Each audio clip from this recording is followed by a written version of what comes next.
The man in the defendant's box looked calm, too calm. Dressed in a bright orange jumpsuit, most in the courtroom assumed he was just another criminal, another headline waiting to happen. But Captain Isaac Connie wasn't like the others.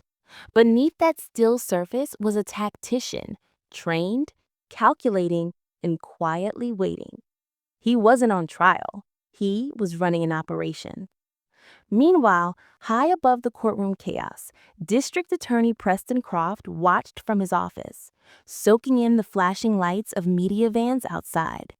His moment had come. The cameras were ready, the headlines already half written.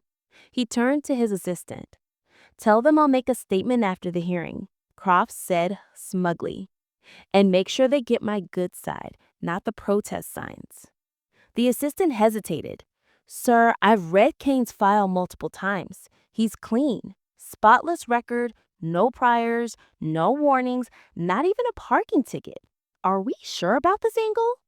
Croft laughed darkly, stepping in close. "This isn't about his record," he said, pointing toward the courthouse window. "This is about the story we tell. They'll see a dangerous man from the wrong neighborhood with military-grade weapons. That's all they need. This case isn't justice. It's my launch pad to the state capitol." Downstairs, the courtroom was buzzing with unease. Isaac Kane sat unmoving, spine straight, gaze sharp. His lawyer, public defender Aaron Cole, looked like he was drowning in fear. Across the room, Croft took the floor with the confidence of a man who thought he already won. "Your Honor," he began theatrically, "this man wasn't found with hunting gear. He was discovered with enough firepower for a small war." He held up a photo of a custom long-range rifle designed for precision strikes. "This is what political radicals use. We request bail be denied." Gasps and murmurs echoed through the gallery. A woman whispered, "Where did he even get that stuff?" Someone muttered, "He's not even trying to deny it." Cole stood, barely able to get his words out. "My client is invoking his right to remain silent." Croft pounced. "Of course he is. That's what you do when you're hiding something." Kane didn't blink, he didn't flinch, but inside his mind was already working, timing Croft's every word, every lie. "Keep talking, you're building your own noose." On the bench, Judge Samuel Pierce, a veteran of Fallujah, looked at Kane with quiet suspicion. "Mr. Kane," he said slowly, "do you understand what you're facing? These charges carry at least 20 years. "I understand completely, Your Honor," Connie replied, calmly. His tone didn't waver. It was the sound of someone with nothing to prove and everything under control. At the front, journalist Jenna Sharp was typing like her life depended on it. Domestic threat in Harbor Point, she thought, her pulse racing. This story could land me a national anchor job. Croft wasn't done. He slammed the photo onto the jury box. "This isn't a misunderstanding.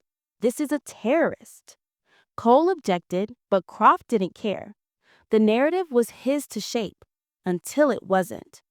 Later that day, a grizzled Marine named Gunny Seiler pulled Cole aside. "You need to understand," Seiler said urgently.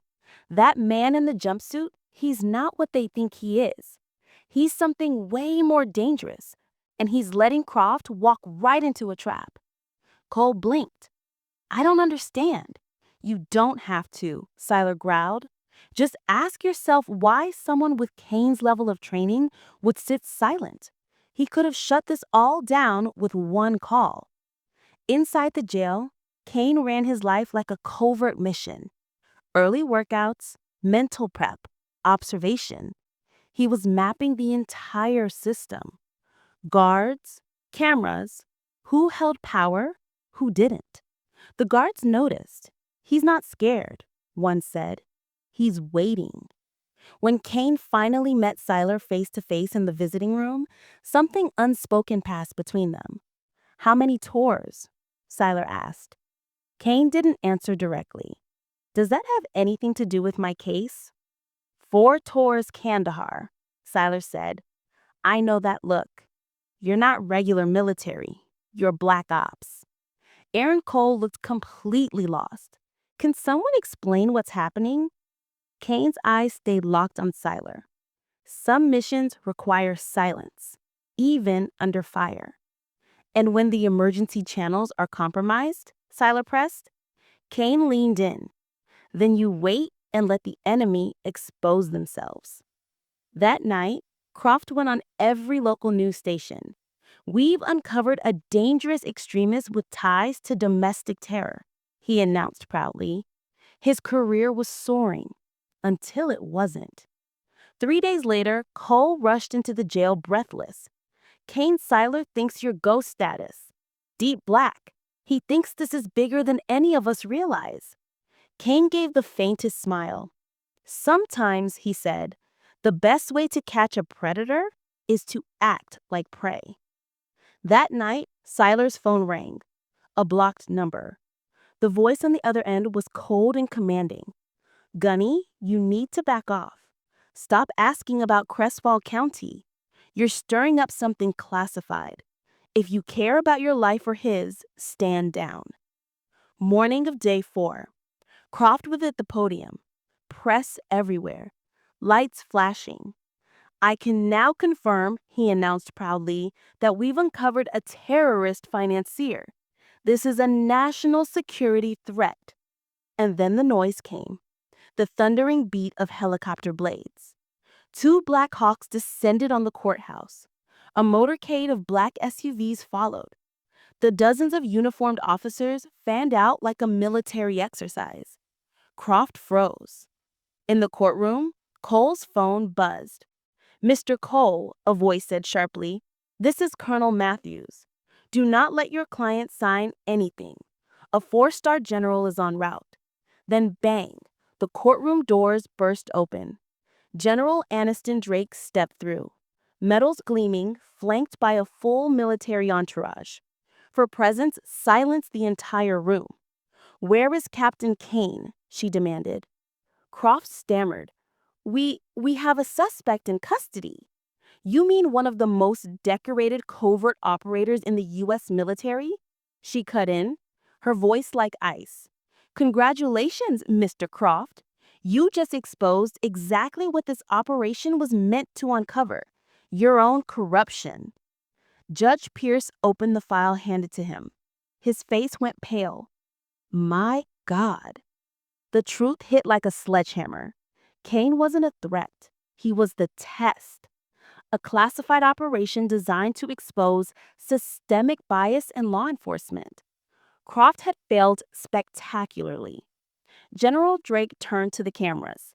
"Captain Kane is a national hero, and any media outlet that profited from this false narrative will be held accountable."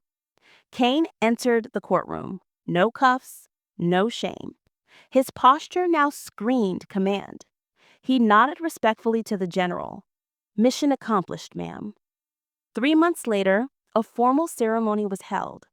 Gunnery Sergeant Siler and Aaron Cole were honored guests. On stage, Kane, now Major Kane, received a meritorious command medal. He stepped forward and addressed the crowd. "Prejudice isn't just immoral. It's dangerous. When you underestimate someone because of their skin color, you don't just insult them. You risk the mission, and you risk the nation." In a dingy fast food joint 2 states away, Preston Croft wiped tables. His name, once destined for office walls, now just another disgraced footnote. And Jenna Sharp, she was back to writing fluff pieces. No one cared. Every comment on her article reminded her why. Back at the base, a reporter asked, "Major, was this justice or revenge?" Kane looked at the medal in his hand, then at Siler. "Revenge is emotional. Justice is strategic." He handed Siler a bronze challenge coin, his personal one. A real vet always knows. And with that, justice was done.